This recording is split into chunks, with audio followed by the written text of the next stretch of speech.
കണ്ണൂർ വളപട്ടണം ഗ്രാമപഞ്ചായത്ത് കടുത്ത സാമ്പത്തിക പ്രതിസന്ധിയിൽ. ജീവനക്കാരുടെ ശമ്പളവും പഞ്ചായത്ത് അംഗങ്ങളുടെ ഓണറേറിയം അടക്കമുള്ള ആനുകൂല്യങ്ങളും മുടങ്ങിയിട്ട് 2 മാസത്തിലേറെയായി. പഞ്ചായത്തിന്റെ 1 കോടിയിലേറെ രൂപ വളപട്ടണം സർവീസ് സഹകരണ ബാങ്കിൽ നിക്ഷേപമായിരിക്കെയാണ് കടുത്ത സാമ്പത്തിക ബുദ്ധിമുട്ട്.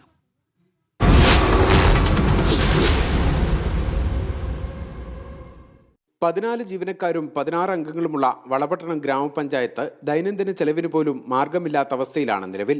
2 മാസമായി ജീവനക്കാരുടെ ശമ്പളം നൽകിയിട്ട്. ഇതിനൊപ്പം ഇവരുടെ PF ഉൾപ്പെടെയുള്ള ആനുകൂല്യങ്ങളും മുടങ്ങിയിരിക്കുകയാണ്. പഞ്ചായത്തിലെ മുൻ അംഗങ്ങളുടെ 2 മാസത്തെ ഓണറേറിയവും ലഭിക്കാനുണ്ട്. ഇന്ത്യൻ ഓവർസീസ് ബാങ്കിൽ ഉണ്ടായിരുന്ന പഞ്ചായത്തിന്റെ 2 കോടിയോളം രൂപ വളപട്ടണം സഹകരണ ബാങ്കിലേക്ക് മാറ്റിയിരുന്നു. കടുത്ത സാമ്പത്തിക ബാധ്യത നേരിടുന്ന ബാങ്കിന് പഞ്ചായത്തിന്റെ പണം തിരികെ നൽകാൻ സാധിക്കാതെ വന്നതോടെയാണ് പ്രതിസന്ധി കടുത്തത്. ആ ബാങ്കിലേക്കാണ് 2019-20 2 വർഷങ്ങളായിട്ട് 2 കോടി രൂപ വളപട്ടണം പഞ്ചായത്തിന്റെ ഫണ്ട് നിക്ഷേപം മാറ്റിയത്. ആ പൈസ കൃത്യമായി വളപട്ടണം പഞ്ചായത്തിന്റെ ആവശ്യത്തിന് കിട്ടാത്തൊരവസ്ഥയാണ് ഇപ്പം നിലവിലുള്ളത്. അതാണ് ഇപ്പം നിലവിലെ പ്രതിസന്ധിക്ക് കാരണം.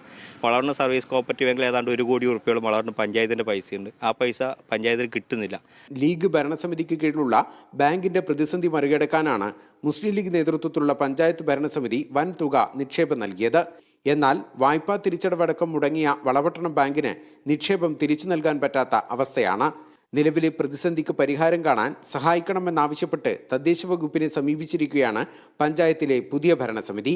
ബിജീഷ് ഗോവിന്ദൻ, മീഡിയ 1, കണ്ണൂർ.